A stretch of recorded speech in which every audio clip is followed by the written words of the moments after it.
Mga kabunyog, mga kababayan, magandang araw po sa inyong lahat. Welcome po dito sa isa na namang episode ng ating talakayan dito po sa bago nating channel at bago nating FB page, Veritas. Dito po, pag-uusapan natin ang katotohanan. Ano ba ang totoo sa mga nangyayari ngayon sa ating bayan? Dahil alam natin, ang katotohanan ang magpapalaya sa ating bayan. Ayan. Okay? So pag-usapan natin, di ba noong nakaraang araw, mainit yung issue ng open war. Sabi nga natin nung isang araw, umutok na ang open war ng Kamara o ng House of Representatives at ng Executive. Sumulat mismo, naglabas ng official na pahayag si Executive Secretary Lucas Bersamin nung isang araw. Strongly worded yung mga statement.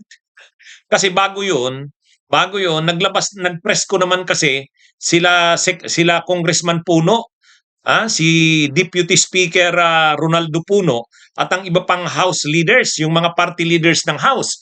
At sabi nila, ibabalik nila sa DBM.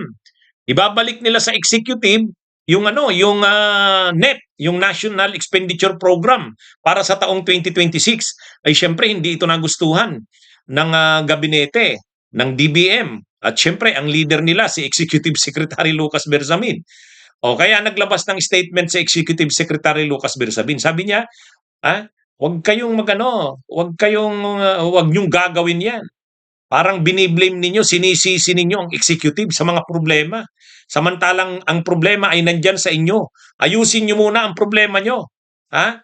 Clean your house first. Ganun. Naka-all caps pa. Oh. Ngayon, actually, ang tingin talaga natin doon, ano na sila, tumitindi yung bangayan ng Kamara at ng Executive. At ang tanong natin noon, ano kayang mangyayari dyan sa away na yan? O ngayon, may biglang development. Kanina, pumunta si Executive Secretary Lucas Bersamin. Si Executive Secretary Lucas Bersamin na mismo ang pumunta sa Kamara. At pagpunta niya sa Kamara, nagkurtisiya siya kay Martin Romualdez sa speaker, nagkamay sila, nag-usap sila, at nagharap yung top leadership ng Kamara at yung top na leaders ng gabinete ni Lucas Bersamin. Kumbaga yung mga key leaders ng executive at saka yung mga key leaders din ng Kamara, nagharap sila. So, pinakikita dyan, nagkakamay sila na okay na sa kanila, wala na silang away, at doon sa session ng Kamara, nagsalita si Lucas Bersamin. Ang sabi niya, hindi naman daw niya intensyon na maging magkalaban ang executive at ang House. Sabi ni Executive Secretary Lucas Bersamin, ang gusto lang niya daw na ipaabot na sana ang Kamara talagang gawin nito ang lahat ng magagawa para malinis ang House of Representatives at maging seryoso sa panawagan ng presidente na sugpuin ang korupsyon. Yun lang naman daw. Wala naman daw silang masamang. Kaya kumbaga pinapakita dito na nagkaayos na sila, wala na silang away. Ang tanong ngayon, kasi maraming nangangamba niyan. Actually, maraming mga artikulo ang lumabas na pinakikita na parang ang away na ito ay away ni Romualdez at ni Marcos, ni PBBM. Ang ayon nga sa Bilyonaryo News Channel, sabi ng Bilyonaryo News Channel, parang may tumitinding away si PBBM at saka si Romualdez, Marcos Romualdez ang anong to. Kasi syempre alam naman natin si Lucas Bersamin, little president yan. Yan yung kanang kamay ni PBBM sa gabinete. At si Ronaldo Puno, yung nagharap sa press con at nagsabing ibabalik sa DBM yung NEP, tao naman ni Romualdez yun. Kumbaga, lieutenant ni Romualdez yun. Kaya kumbaga, yung pagsalita ni Lucas Bersamin at yung pagsalita naman ni Puno, kung nasa likod nun, si Romualdez at saka si PBBM. Pero pinakita dito, kasama ni Romualdez si Sandro Marcos, ang majority floor leader, anak ng presidente. So parang pinapakita dito na walang away ang Marcos at ang Romualdez, okay sila. Pero sa totoo lang, hindi talaga maitatago hindi naman maikakaila dito, dapat tanggapin din yan ni Speaker Martin Romualdez. Pinoprotektahan niya ang ilang mga officials ng Kamara, lalo na yung 19th Congress, sila Dung Gonzales, sila Saldico. Ang problema, talagang gusto ng tao na may makita na pagbabago sa House. Dapat may maipakitang pagbabago ang House. Ang Senate, nakita na natin, nagbago na. Sinibak na si pinalitan na si Chis Escudero. At least yung respeto ng tao mababalik na sa Senado. Ha? Yung mga pro-Duterte senators na itchapwera na sila. Wala na sa Blue Ribbon Committee si Marcoleta, si Ping Lacson na. So at least makikita ngayon na dito sa Senado, medyo ang pag tiningnan ngayon ang reaksyon ng publiko, gustong-gusto ng tao yung nangyari. Kumbaga, suportado ng tao yung pagpapalit ng liderato. At least itong si Soto, hindi man siya perpekto, pero mas maayos naman ito kaysa kay Escudero na maraming issue. Maraming issue. Lalo pa sa issue ng insertion. Pagdating din naman sa Kamara, marami ring issue sa Kamara eh. Lalo na si Saldico.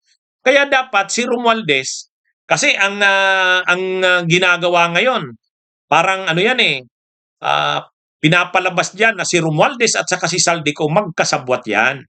So dapat si Romualdez ipakita niya, sabi niya hindi niya alam kung mayroon man daw galawan na ganon, yung sinabi ni Diskaya sa kanilang sinumpaang salaysay. Kung mayroon man daw ganong ginamit ang pangalan niya na ay dapat ipakita rin ni Romualdez na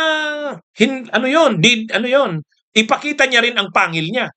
Na kung may gumawa ng ganon, si Saldico man, ginamit ang pangalan ng Kongreso, ng Kamara, or kung sino man ang gumamit ng pangalan niya, ni Romualdez, dapat ipakita niya na hindi niya ito kinukonsinte. Di ba sabi niya, hindi siya nagkukondone ng korupsyon? O, ang pinakamukha ng korupsyon sa Kamara, sila Saldico.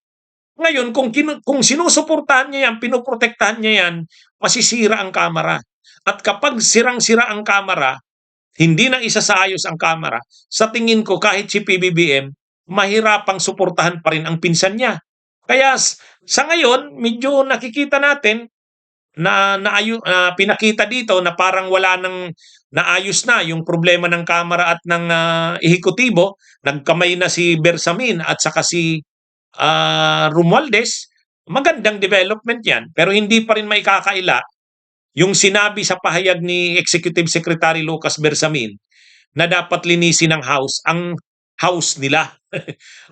Linisin nila ang sarili nila kasi marami talagang issue ng katiwalian sa Kamara. Ang isang pinakapatunay dyan, yung si Saldico na hindi man aminin nila Romualdez, pinatakas papunta ng Amerika. Hindi mo malaman kung kailan nababalik sa bansa. May sakit daw sa puso. Wala.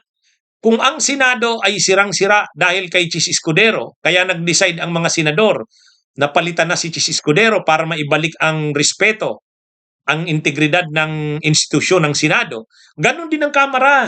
Sirang-sira ngayon ang Kamara dahil kay Saldico, dahil kila Dung Gonzales, dahil dun sa mga insertions. Dapat maibalik ang respeto at ang integridad ng Kamara. Kaya dapat ang gawin ni Romualdez, ipakita niya na hindi niya nga kinukonsente ang korupsyon. Kasi sabi niya, hindi niya kinukondon ng korupsyon eh. So ipakita niya yan. Ipakita niya yan. At paano niya ipapakita yan? Pauwiin niya si Saldico. Sabihan niya si Saldico na harapin ang mga issue nito. Kasi nasisira ang integridad ng Kamara. Sirang-sira ang integridad ng Kamara sa bagay na yan. Kahit anong sabi ni Romualdez na hindi niya kinukundo ng korupsyon, sinusuportahan niya ang kampanya ng administrasyon laban sa korupsyon, pero ang pinaka-issue dyan, si Saldico. Kung hindi niya kayang palabasin si Saldico, pagsalitain ito, at isa lang sa investigasyon, mawawala ang respeto ng mga tao sa Kamara.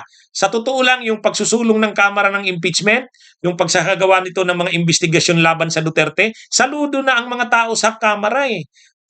Pero dito ngayon, sa insertion, sa budget, flood control, sira din dyan. Kung sira ang Senado dahil kay Chis, sira din ang Kamara dahil kay Saldico. Ngayon, kung gustong ni Romualdez wag siyang madamay dyan, at kahit ang presidente, pag nakita ng presidente na sirang-sira ang Kamara at ito namang si Romualdez ay hindi nagko-cooperate, baka pati si Romualdez palitan niya ng presidente. Kaya dapat may panahon pa. Si Romualdez, ipakita niya na hindi niya kinukonsinti si Saldico. Kaya dapat pagsalitain niya ito. Yan ang malinaw dyan. Mga kabunyog, mga kababayan. Pag hindi niya ginawa yan, baka ang nangyari kay Escudero, mangyari rin yan sa kanya. Kaya dapat ma-realize ni Romualdez, seryoso yung issue na yan kay Saldico. Diyan siya masusubok. Sinasabi niya, hindi niya kinukondon ang korupsyon, patunayan niya yan. At ang pinakapatunay dyan, paharapin niya si Saldico. Sila Dong Gonzales, paharapin niya yung mga yan. Yung mga nasa likod ng insertions noong 2025, dito sa 2025 budget. Okay, mga kabunyog, mga kababayan, muli po, ito po ang ating talakayan dito po sa ating bagong channel, bagong FB page, Veritas. Dito po, pinag-uusapan natin ang katotohanan. Dahil ang katotohanan ang magpapalaya sa ating bayan. Magandang araw po.